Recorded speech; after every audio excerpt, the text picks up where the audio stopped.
On this episode of the Ask Mike Reinold Show, we talk about restoring hyperextension after knee surgery. The Ask Mike Reinold Show. Helping people feel better, move better, and perform better.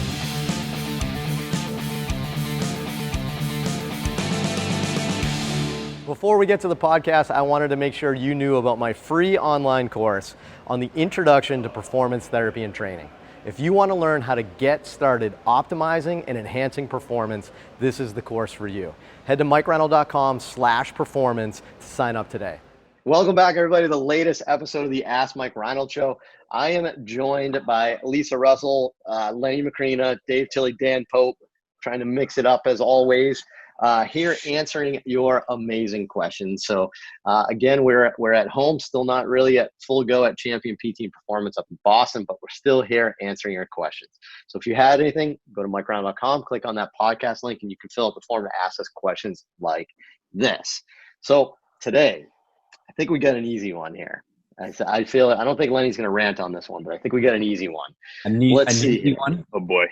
I think the niche question here is going to be very niche, but let's see here. We're going to see how many times I'm known for rants. I don't think this is rantable. I don't think this is rantable, but let's see. Lynn from Arkansas asks, what should the goal be for knee extension post knee surgery when the contralateral knee has excessive hyperextension?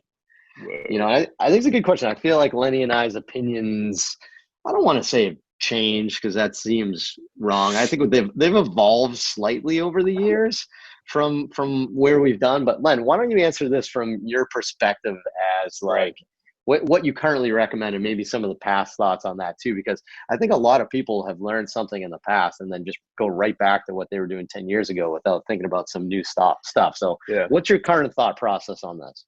Without knowing what excessive hyperextension means in the question, I'm going to assume it's like that excessive, like 10, 15 degrees of hyperextension, which is a lot for some people. But hyperextension is normal. It's if you measure people's knees, they're going to probably have 4 to 6 degrees easily of hyperextension. So the excessive person, 10 to 15 degrees, I would say maybe 10, 15, 20 years ago, we would say maybe that's why you tore your ACL. Let's just get to 0 and you'll be fine. And then we got some research that had come out that showed that those people long-term don't do as well. So they have anterior knee pain. They may get some arthritis in the front of their knee, like the patellofemoral joint. They just never get back to their sport because they always have irritation of the knee. And so a couple studies that I always go back to by Don Shelbourne out of Indianapolis showed that the ligament has no extra laxity on it if you gain hyperextension back, meaning similar to the other side for that person, and their function improves. Like they feel better about their knee, and people report that all the time. So for me, my goal in PT is to get hyperextension immediately. So it's going to, again, depending on the person, if they are really loose jointed, I'm not going to go at it as fast as somebody who only has 3 or 4 degrees and they are known to be somewhat tight. That's just their persona. So for somebody who's really loose jointed, like the question asked, I'd probably say get maybe half of it, something like that. If they had 10 or 15 degrees, I'd probably get 5 to 7 degrees, relatively quickly. I'm not going to try to crank on their knee, but I want the patient to comfortably get it and feel comfortable getting it at home. And then the rest of it usually comes with just functional activities because they have the underlying tissue laxity. There are some studies out there that show people who have hypermobile tissue have more elastin than collagen in their makeup. So they are going to get their motion back easier than somebody who doesn't. So we don't know that. We're going to biopsy everybody's legs or perhaps everybody's tissue. But I think you know pretty quickly by some kind of like a Baton score or something like that, and just getting information that will help to guide how quickly you want to progress somebody. But for somebody to answer the question, symmetry is important.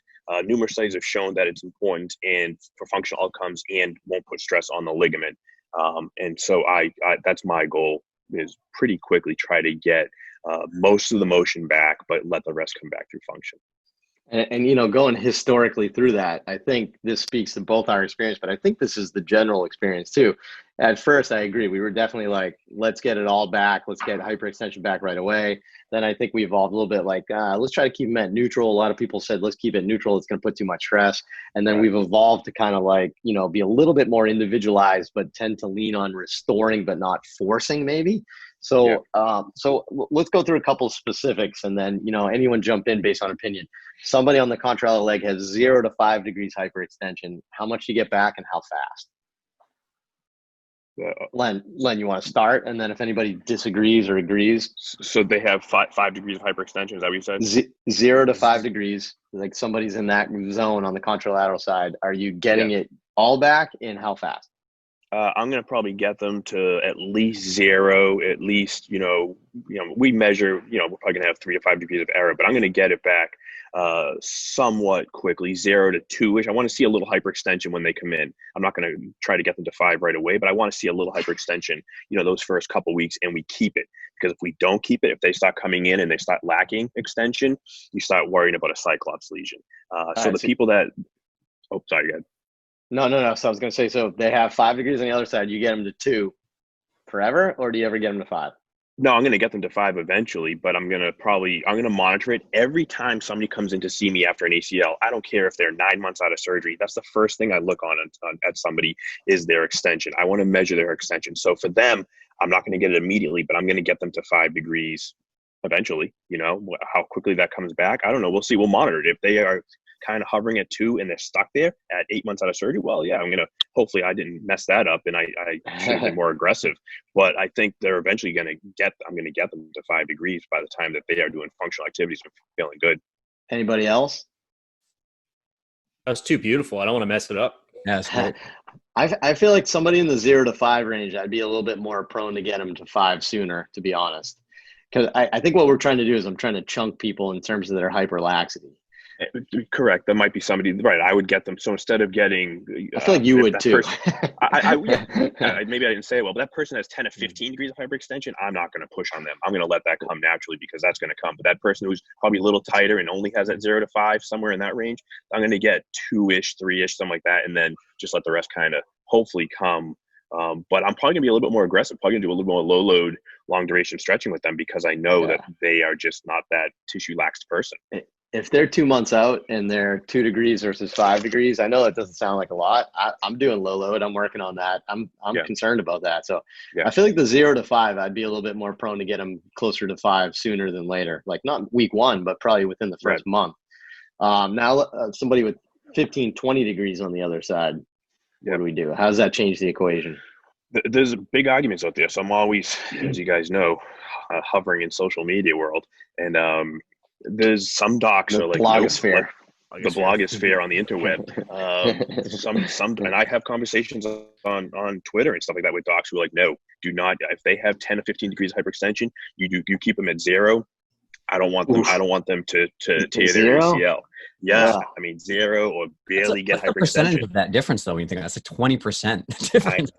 Can you imagine being that person who has a 15, 20 degree difference in their amount of motion in their knee compared to the other side, and how differently that feels? But the doc is concerned structurally, right? The doctor's concerned with re-tearing that ligament. We're concerned with function. It comes down to this oftentimes, especially with rotator cuff repairs, right? We're concerned with function. Can the person go and do their life? The doctor's concerned with re-tearing that rotator cuff. Same thing with this ACL thing. For me, if somebody has 15 degrees, I'm going to get them 7 degrees or so, 7 or 8 degrees, about half. And then not 9. Again, 9 would be bad. Not 9. No. Blow that ligament out. 9. Roughly half. And I like that. Usually the rest will come back. I'll prop them up. I'm not going to put a 10-pound ankle weight on their knee. I don't need to do that, but I'm going to prop them up and just let gravity kind of push their knee straight. And I'm going to monitor them. I'm going to maybe give them a little overpressure. If they're feeling pain in the front of their knee, when I start doing overpressure, or if I start assessing them, that's usually more indicative of a cyclops lesion than if they feel pressure in the back of their knee. That's going to be more indicative of capsule and or hamstring. So that's another nice little test that you can do, is that overpressure test. If you start seeing somebody losing motion, or they're kind of plateauing or getting irritable in the anterior knee, look for a cyclops lesion because it's in 5 to 10% of cases typically, but I think it's underdiagnosed, and it's a reason why people don't get their motion back. And there's a lot of what I see in my practice because of a blog post and a video that I did. People are finding me from all over the place because of missing cyclops lesions and just assuming getting 0 is good enough. So think about it. If you have 15 degrees of hyperextension and you only get to 0 to 5, which a lot of people say, that person is not getting to their terminal knee extension. They're not getting their full screw home mechanism. They're probably have their quadriceps isometrically engaged all freaking day. You know, they're all just like walking around. I can't wait to see that transcribed below all freaking day too, by the way. So can I say don't transcribe those last 2 sentences or the sentence, now 3 sentences? I don't know what to do anyway. But like, think about it. Like if you're used to having hyperextension and you don't, you feel like that thing is bent 90 degrees.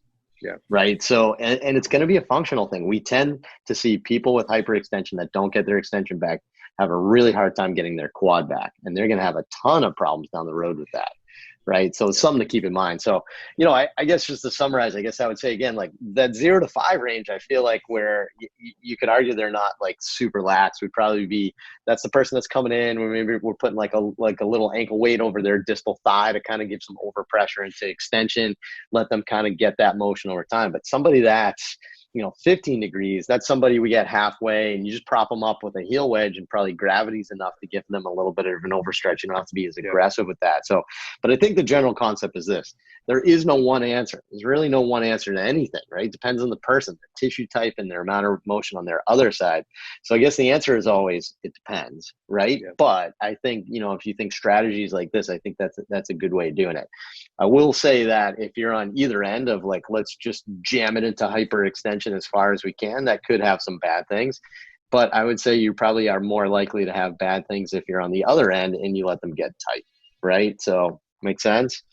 Yeah. Awesome. Good episode. Thanks, Len. Always good to hear. You know, Len's the guy for these types of questions. I didn't think that was a good rant. That was education. There's nothing to rant about.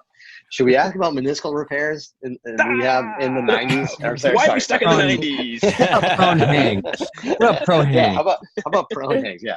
No. Great question, Lynn. Thanks so much. If you have a question like that, head to the website, MikeReinold.com, click on the podcast link, and you can fill out that form. Keep asking away. Head to iTunes, Spotify, rate, review, subscribe, whatever you guys do on podcast things, and we will continue. We'll see you on the next episode. Thank you.